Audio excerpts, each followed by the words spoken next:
Hello, YouTube community. I'm Eris Sawante, once again coming back to take you through online math lectures. Today, let's talk about something important, and that's Bayes' theorem.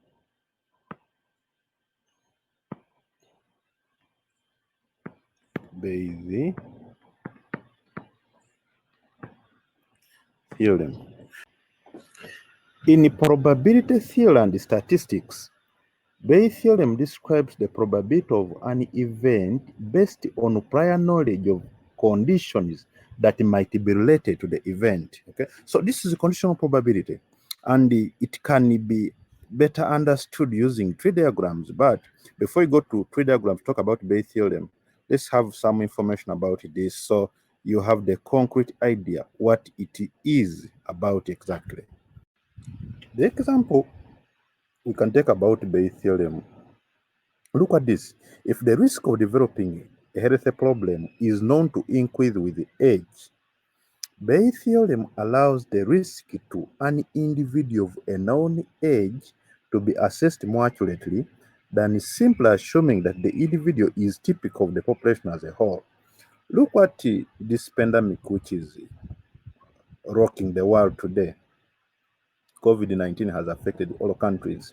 But you know, it is a health condition that affects the lungs and it leads to pneumonia, which eventually causes death. But the risk increases with age. Yes, we have somebody who is sick. What is the probability that the person is between 30 and 40 years, okay? Or the person is a younger adult, or the person is a child, okay? So they are all affected differently, okay? We know the sickness is there, okay? But which age group is affected the most, okay?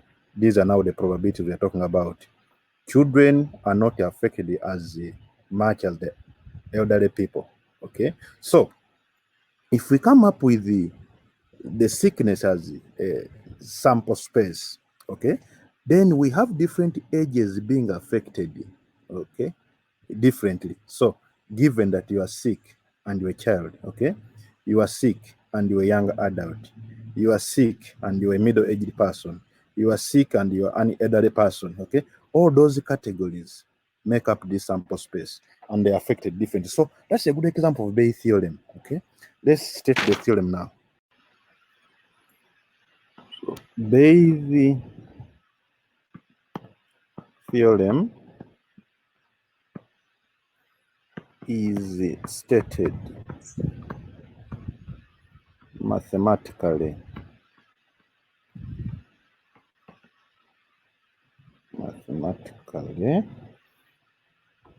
as the following equation.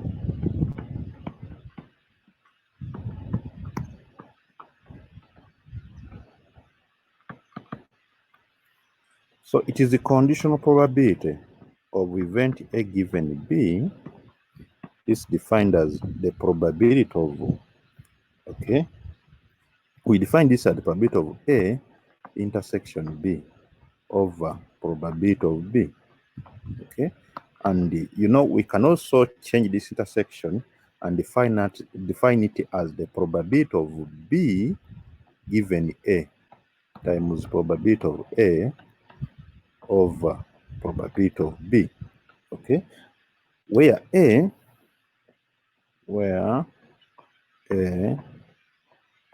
and B are events and the probability of B is not equal to 0. Okay, so that's the most important part of Bayes' theorem. The probability of B must not be 0. A and B are events. Now, how do we understand B? Okay, because now B is governing the sample space in this case. Now, look at this. Suppose this is the space covered by the sickness, okay, and you have the different age groups.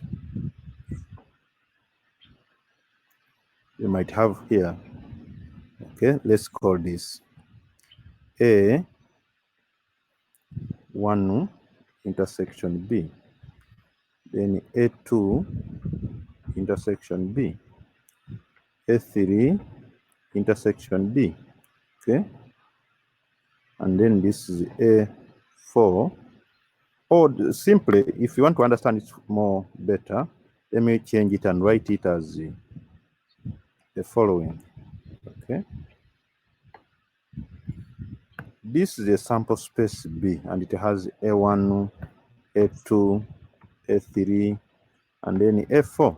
Okay, so in this space here, okay, we have A1, that is A1. So to get the probability of B, then it's going to be the probability of A1 intersection B plus the probability of A2 intersection B plus the probability of A3 intersection B, okay, up to plus the probability of, okay, F4 in this case, intersection B.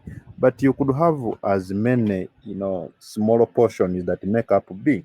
So they can go up to AN, okay? So you will find this written in a different way, okay?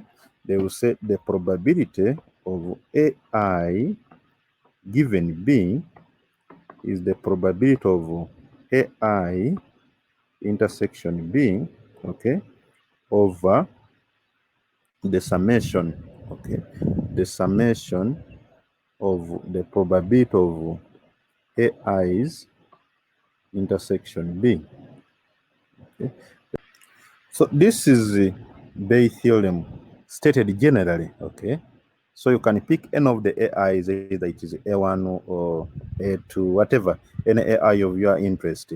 And then just substituting here will give you the probability of the particular AI. So you can always try to write this, but if you don't want this, you can go tree diagrams and come up with the same results. Okay, so let's look at maybe an example. There are some information to give you before going away. Let me give you this information.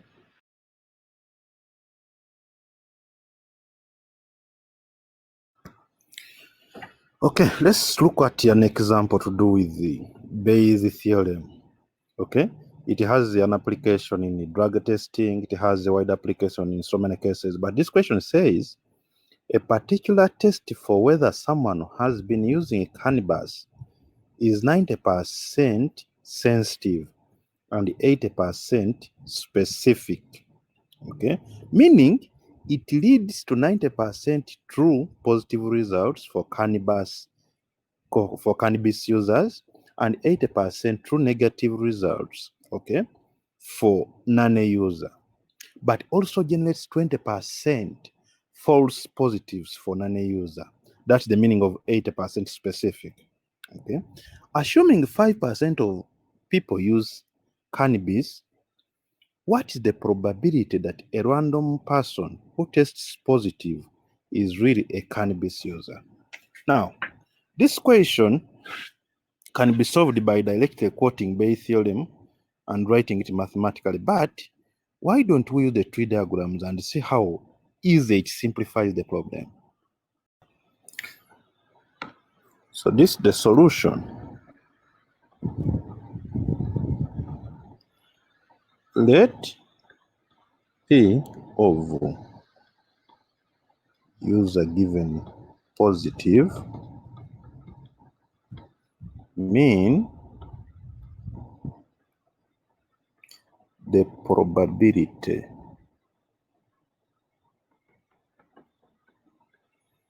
that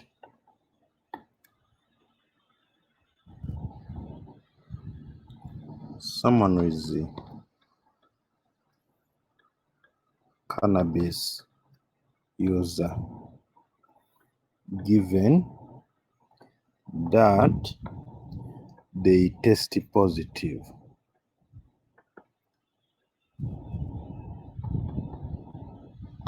So we can now come up with a tree diagram here.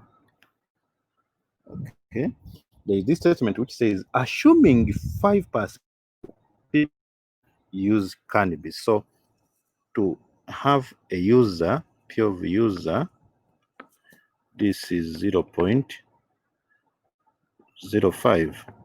Okay, and that means that the 95% are non-user, P of non-user is 0.95. Now, for the users, they can test positive or they can test negative, okay? Because the test is not so accurate. Now, we have P of user or positive given you a user. And we have P of negative, okay, given you a user. We also have on this other side, we can have P of positive, you are positive given you are a non-user, okay? Or we can have P negative, okay, given a non-user. So this probability has been given as 0.2, and this probability is given as 0.8 in the statement. Okay, this was not given, this was given as 0.9. So this will automatically be 0.1 since probabilities at any branch, okay, when you sum the probabilities of the branches at the junction, they must give you 1, okay. Now the question is, okay, the question of interest is, okay, let's write it on the next page. So the probability of user given positive is the probability of positive intersection user over the probability of positive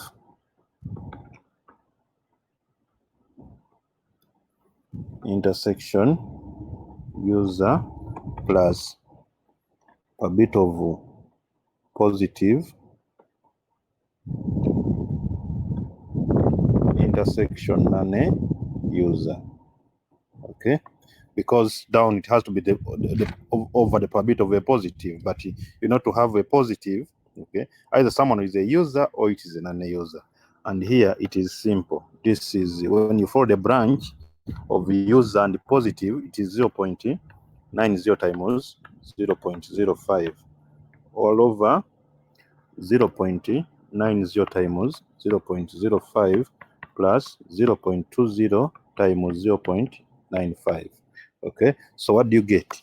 You end up with 0.19 as the probability. So that is it. Okay, and we are done. So I would have just quoted this directly and substituted in, but I wanted to show that it can also be done using tree diagrams. Actually, Bayes theorem can be solved by tree diagrams perfectly without quoting this formula. So don't worry about it. Even if you don't have it in memory, you can always use tree diagrams and solve questions about Bayes theorem. Let's look at this example. It goes, whether or not Joan gets up in time for school depends on whether she remembers to set her alarm clock the evening before. For 85% of the time, she remembers to set the clock. The other 15% of the time, she forgets. If the clock is set, she gets up in time for school on 90% of the occasions. If the clock is not set, she does not get up in time for school on 60% of the occasions. Now the question is, on what proportion of the occasions does she get up in time for school? Okay. On what proportion of the occasions does she get up in time for school? Okay. This question is not in Bayes theorem because Bayes theorem must be conditional, but there is an element of conditional probability as you solve the problem. Okay, let's see what we get when we use the tree diagram. Okay, let's set some letters to stand for some events. Okay, let P T, okay, probability that Joan gets up in time for school. Okay, it's also let P of S be probability that Joan, okay, sets the alarm clock or whatever. I don't know whether it's an alarm clock or maybe some other clock, I don't know. But that's what's so important for us. Now, the question says whether or not Joan gets up in time for school depends on whether she remembers to set her alarm clock the evening before. Now, the first thing here is setting the alarm clock, okay? That's what sets all the conditions of waking up in time or not. So let's have this, okay? This is the probability that she sets the clock, and this is the probability that she does not set the clock, the complement, okay? So they are saying that when you read the question, it goes, okay, for 85% of the time, she remembers to set the clock. So this is 0.85, okay? And that means that the complement automatically is going to be 0.15. This is 0.15 because the probabilities of the branches at a junction must sum to 1, okay? Now, here Joan can get up in time, or she may wake up a bit late. Now, this the probability of getting up in time given she set the alarm clock, okay? The probability of not waking up in time given she set it, okay? We also have here the probability of getting up in time given she did not set, okay? And here the probability of not waking up in time given she didn't set the alarm clock. So we can now feed in the respective probabilities, okay? Here, I think they've given us for 85, okay, she remembers to, okay, the other 15 she forgets. If the clock is set, that's now the condition. If the moment you the if part in probability, that means that it is a condition. If the clock is set, she gets up in time for school on 90% of the occasions, so 0.9. So she's a bit conditioned to setting the alarm clock. And if she sets, sometimes she will not wake up on time, but that is only 0.1. Okay. What if it is not set? Can she get up early? Okay. If the clock is not set, she does not get up in time for school on 60%. She does not get up. Okay, you have to read with care. So this is 0.60, meaning that there is also a chance of waking up on time given she didn't set, and that is the complement, which is 0.4. Okay. Now we said that at the extreme end, we have the intersection. This is the probability of S intersection T. Okay. Here we have the probability of S intersection T complement. This is the probability of not S intersecting T. And this is the probability of not S intersection not T. Okay. So to get the probabilities, you just multiply 0.15 times 0.6. This is 0.15 times 0.4. Okay. This is 0.85 times 0.1. And this is 0.85 times 0.9. Okay. So that is it basically. The moment your tree diagram is perfectly okay, everything is going to be so fine. Now the question is, what is the probability that, okay, on what percentage, on what proportion of the occasion does she get up in time for school? They want the P of T, okay? So P of T is the probability of S intersection T plus the probability of not S intersection T, okay? So what you do, just feed in, okay? S intersection T is 0.85 times 0.9 plus, okay, 0.15 times 0.4. So what you get is the answer. Okay, let me give you one more example and we'll leave tree diagrams. Okay, there are also other parts of probability that will demand you to use tree diagrams, but for now we'll discuss up this level. So this question says, example, it is a box. So that's the example.